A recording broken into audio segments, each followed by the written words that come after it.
ലോകത്തുണ്ട്. അവർക്കൊരൊറ്റ ലക്ഷ്യമേ ഉള്ളൂ, ജീവൻ നിലനിർത്തുക. ഈ മേശകൾ സ്വപ്നത്തിൽ പോലും കാണാത്ത ആ ജീവിതങ്ങളെ പത്രമാധ്യമങ്ങളോ മറ്റ് മീഡിയകളോ കണ്ടെന്ന് വരില്ല. എന്നാൽ ഈ ദയനീയത പുറം ലോകത്തെ അറിയിക്കുവാൻ ശ്രമിച്ച ഒരു ഫോട്ടോ ജേർണലിസ്റ്റിന്റെ കഥ ഞാനിവിടെ കഥാപ്രസംഗമായി അവതരിപ്പിക്കുന്നു. ഞങ്ങളിവിടെ അവതരിപ്പിക്കാൻ പോകുന്ന കഥ വിശപ്പ് അഥവാ കഴുകനും കുഞ്ഞും.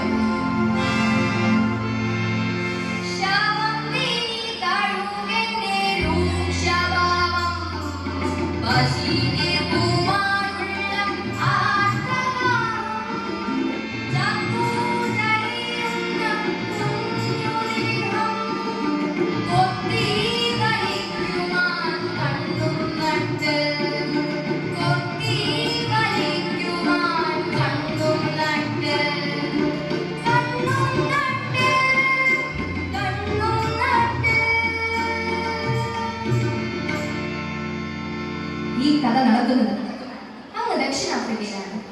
ഇരുണ്ട ഭൂഖണ്ഡം എന്ന് പരക്കെ അറിയപ്പെടുന്ന ആഫ്രിക്ക ഒരു പട്ടിക രാജ്യമാണ്. ഏറിയ ഭാഗവും മനുഷ്യരും ഒരു മസ്തിപൂർവ്വം ശരീരത്തിൽ ചെറിയ കുടുക്കുടങ്ങൾ.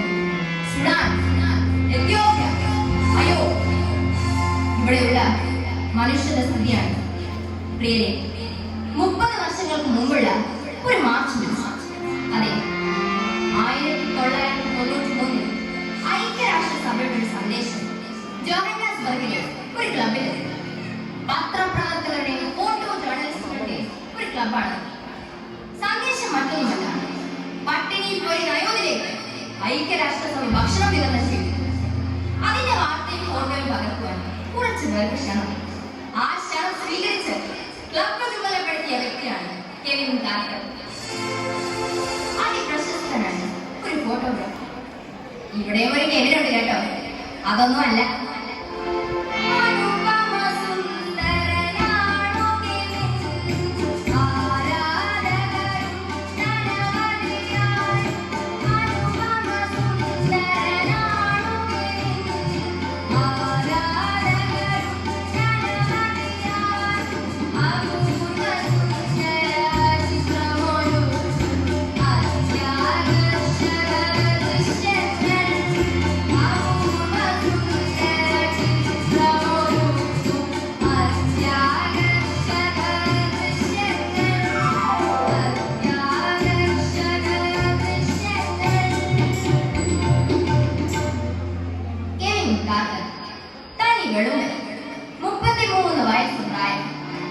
ഫോട്ടോ ജേർണലിസം പാസ്സാക്കിയത് മീഡിയയുടെ ഇഷ്ടതാരമാണ്. അങ്ങനെയാണ് ഇയാൾ ഫോട്ടോ എടുക്കാൻ നിയോഗിക്കപ്പെട്ടത്. ഭക്ഷ്യ സാധനങ്ങളുമായി അതാ അവർ വിമാനത്തിൽ യാത്ര ചെയ്തു. തോളിൽ തുങ്ങുന്ന തന്റെ നിക്കോൺ ക്യാമറ. ആ വിമാനം ആകാശവീതിയിലൂടെ പറന്ന് താഴ്ന്നു ആഫ്രിക്കയിൽ അയോധ്യ ലാൻഡ് ചെയ്യുന്നത്. ആ ലൈറ്റ് ഹെലികോപ്റ്റർ കണ്ട മാത്രമേ വിശപ്പിന്റെ കൂടുകൾ ഓടിയെടുക്കുകയാണ്.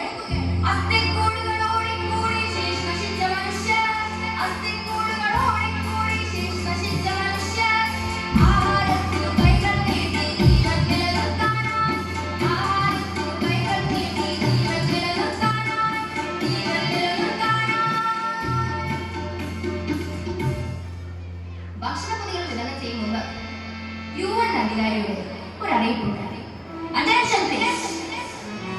നിങ്ങൾ എല്ലാവരും ഒരു കാര്യം ശ്രദ്ധിക്കുക. മരണത്തോടടുക്കുന്ന ഇവിടുത്തെ മനുഷ്യർ പലവിധ രോഗങ്ങൾക്കും ഉറവിടമാണ് എന്ന് പറഞ്ഞാൽ അവർ ഓരോരുത്തരും രോഗവാഹികളാണ്. അതുകൊണ്ട് ആരുമായി ഇടപെടേണ്ട, അവരെ വായിക്കുക. ഇവിടെ നമുക്ക് 30 മിനിറ്റ് മാത്രമാണ് സമയം. ഫോട്ടോ എടുക്കാൻ നിയോഗിക്കപ്പെട്ടത് താഴെ ചിലർ മറ്റു ഫോട്ടോ എടുക്കാനുള്ള വ്യഗ്രതയിലാണ്. കെവിൻ തന്റെ ക്യാമറ റെഡിയാക്കി ചുറ്റുമൊന്ന് നോക്കി. ഒരു നിമിഷം അയാൾ നടുങ്ങി നിന്നു. ഒരു കഴുകൻ തന്റെ നീന്തൽ പൊക്കുളം നിർത്തി ചിറകുകൾ വിരിച്ച് കണ്ണുകൾ തുറപ്പിച്ചു. ഒരു ശവം കുത്തി തിന്നാൻ ഒരുക്കമാണ്. ഒരു കുഞ്ഞിന്റെ ശവം അസ്ഥി എണ്ണിപ്പറക്കാവുന്ന വിധത്തിൽ ഉള്ളിൽ മുഖം പൊട്ടി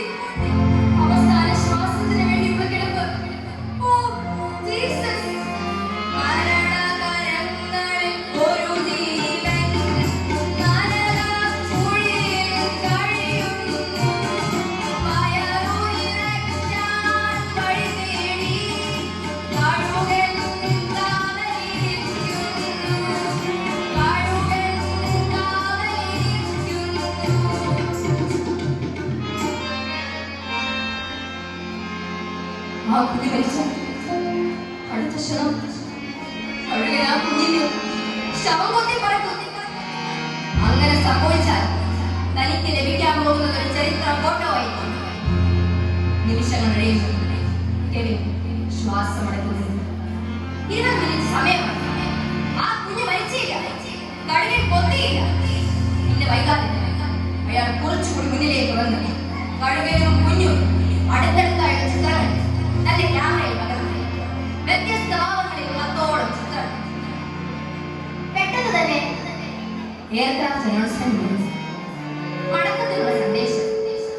പിന്നെ വൈകാതെ അയാൾ കുറച്ചുകൂടി മുന്നിലേക്ക് വന്ന് ആ കഴുകനെ ആട്ടി ഓടിക്കാൻ ശ്രമിച്ചു.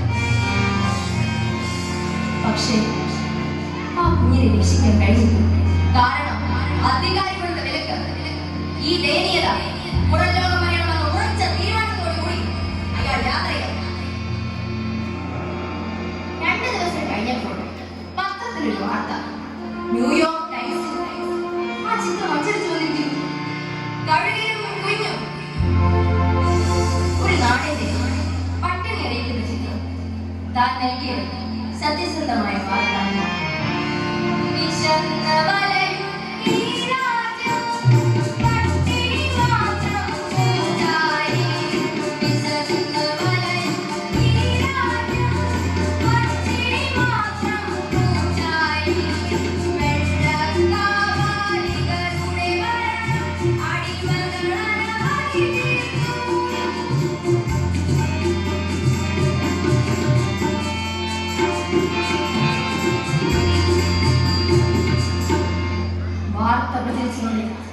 പത്ര ഓഫീസിലേക്ക് കത്തുകളുടെയും ഫോൺ കോളുകളുടെയും പ്രവാഹം. New York times reception. മറുതലയ്ക്ക് നിന്നൊരു ചോദ്യം. ആ കുഞ്ഞ് ജീവിച്ചിരിപ്പുണ്ടോ? അത് കഴുകൻ തിന്നോ? ഇല്ല, ആ കുഞ്ഞിനെ കുറിച്ച് ഞങ്ങൾക്കൊന്നും അറിയില്ല. ഇതിനോടകം തന്നെ ആ ഫോട്ടോഗ്രാഫർ പ്രശസ്തിയുടെ കൊടുമുടിയിൽ എത്തിക്കഴിഞ്ഞിരിക്കുന്നു. എന്നാൽ ഈ പ്രശസ്തി കൂടെയുള്ളവർക്കോ വിമർശകർക്കോ സഹിച്ചില്ല. പ്രതിഷേധങ്ങളുയർന്നു, വിമർശനങ്ങളുയർന്നു, ലോകം മുഴുവൻ വിളിച്ചുപോയി സന്തോഷസാരായികൾ. പ്രതിഷേധങ്ങളുയർന്നു, വിമർശനങ്ങളുയർന്നു, ലോകം മുഴുവൻ വിളിച്ചുപോയി സന്തോഷസാരായികൾ. ചുറ്റും ശരപ്രവാഹം. അതിനും ഭയാനകമായിരുന്നു തന്റെ ഭാര്യയുടെ ആശയം. നിങ്ങളുമൊത്തുള്ള ജീവിതത്തിന് ഇനി ഞാനില്ല. ലോകം വെറുക്കുന്ന മനുഷ്യനാണ് നിങ്ങൾ. മനുഷ്യ സ്നേഹം തീരെ ഇല്ലാത്ത ഒരു കുഞ്ഞിനെ രക്ഷിക്കാൻ കഴിയാത്ത ഫോട്ടോഗ്രാഫർ. ഇനി നിങ്ങൾക്ക് നിങ്ങളുടെ വഴി, എനിക്ക് എന്റെ വഴി. മനുഷ്യ സ്നേഹമില്ലാത്ത നിങ്ങളുടെ കൂടെ എന്റെ മകൾ ജീവിക്കണ്ട. ഞാൻ അവരെ കൊണ്ട് പോകുന്നു. തന്റെ ഭാര്യയുടെ സംഹാര രൂപം കൊണ്ട് നിശ്ചലനായിരുന്നു. അടുത്ത ക്ഷണം ആ വെള്ളക്കാരി മദാമ അവൾ 5 വയസ്സുള്ള മോനുമായി പുറത്തേക്ക് കെവിൻ ഒരു അക്ഷരം മിണ്ടാതെ മൗനിയായി ഭൂതകാലത്തിലേക്ക് എഴുന്നള്ളി.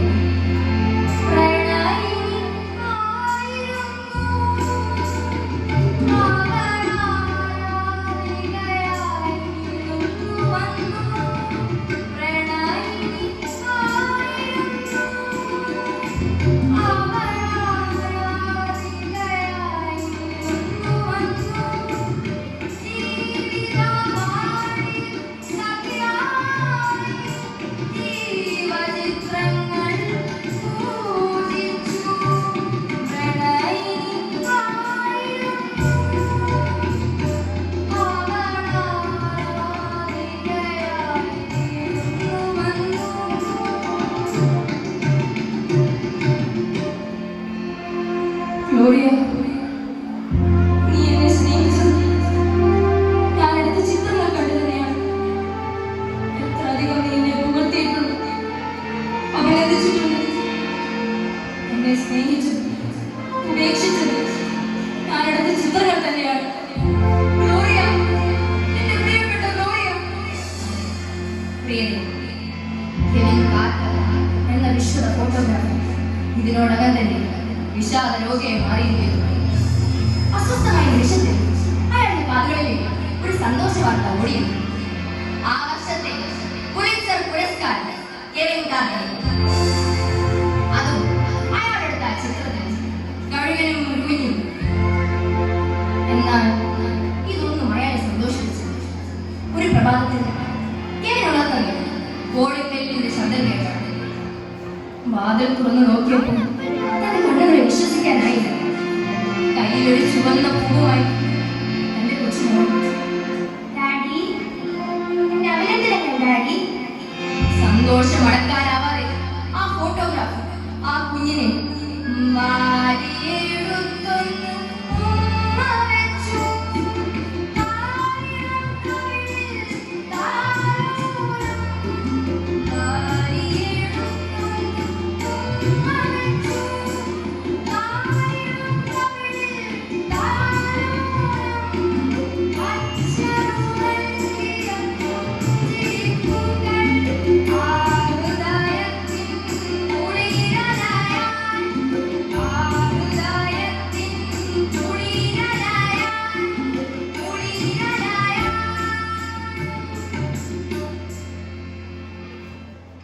മോനെ, നീ ഒറ്റയ്ക്കാണോ വന്നത്?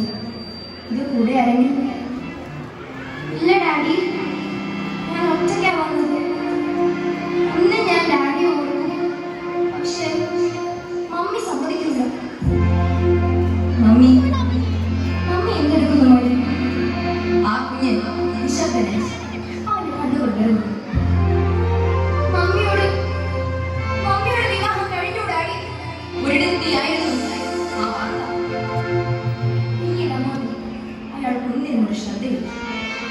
അലസത, മൂകത, ചിലപ്പോൾ പൊട്ടിക്കയറും കൂടെ ആ കൊച്ചു മോൻ. ഒരു പ്രഭാതത്തിൽ കെവിൻ തന്റെ മോന് നല്ല ഭക്ഷണം നൽകി, നല്ല വസ്ത്രങ്ങൾ അണിയിച്ചു. അവനെയും കാറിലിരുത്തി ആ കാർ ദൂരേക്ക് നീങ്ങി. തന്റെ ഭാര്യ താമസിക്കുന്ന വീടിന് പടിഞ്ഞു ആ വണ്ടി നിന്നു. ഡാഡി, എന്താ ഇവിടെ? മോനെ, നീ ഇവിടെ വരണം. എന്തിന്? ഡാഡി ഒരു യാത്ര പോകുന്നു. ഇനി എന്നെ കുറിച്ച് മോനെ മമ്മിയാണല്ല. കുഞ്ഞിനെ പുറത്തിറക്കിയ ഭാര്യ ഒന്ന് കാണാൻ കുഞ്ഞിനെ അമ്മ ഏൽപ്പിക്കാൻ നിൽക്കാതെ ആ കാർ തന്റെ ജന്മഗ്രാമത്തെ ലക്ഷ്യമാക്കി കാണി. അവിടെ വിജനമായ ഇടത്ത് ആ വണ്ടി നോക്കി. രാത്രിയിൽ നക്ഷത്രങ്ങളില്ലാത്ത രാത്രി. തുടർന്നുള്ള 4 ദിവസം ആ വണ്ടി അവിടെ തന്നെ കിടന്നു. ആരും മാത്രം ശ്രദ്ധിച്ചില്ല. പക്ഷേ ചോള വയലിൽ പണിക്ക് പോകുന്ന ചില കർഷകരീകളോ അതിനെനിക്ക് മൂക്ക് കൊത്തില്ല.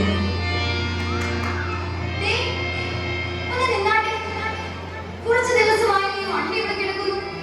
ഇതിനകത്തുനിന്ന് വല്ലാത്തൊരു ഗന്ധം വരുന്നില്ലേ? അവർ ആ കാറിന്റെ ഡോർ തുറന്ന് നോക്കിയപ്പോൾ തടിച്ച് വീർത്ത് അഴുകിയ ഒരു ശവം. അതെ, ആ ഫോട്ടോഗ്രാഫർ ആത്മഹത്യ ചെയ്തു കഴിഞ്ഞു.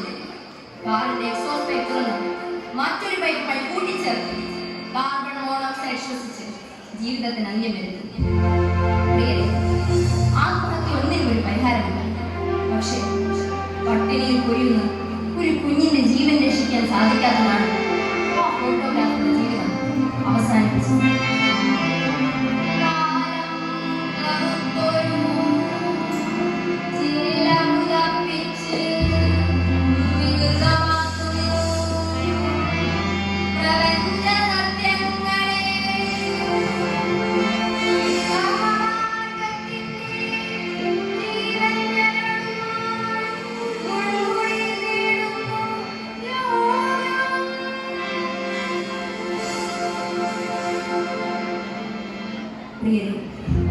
പ്രതിഷേധങ്ങളേറെ ഉണ്ടാക്കിയ ചിത്രം ലോകരാഷ്ട്രങ്ങളുടെ ചർച്ചയ്ക്ക് വിഷയമാണ്.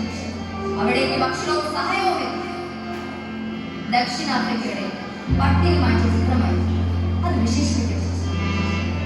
എന്നാൽ ഇതൊന്നും അറിയാതെ ആ ഫോട്ടോഗ്രാഫർ കാല യവനിക്കുള്ളിൽ വളർന്നു. വിശപ്പിന്റെ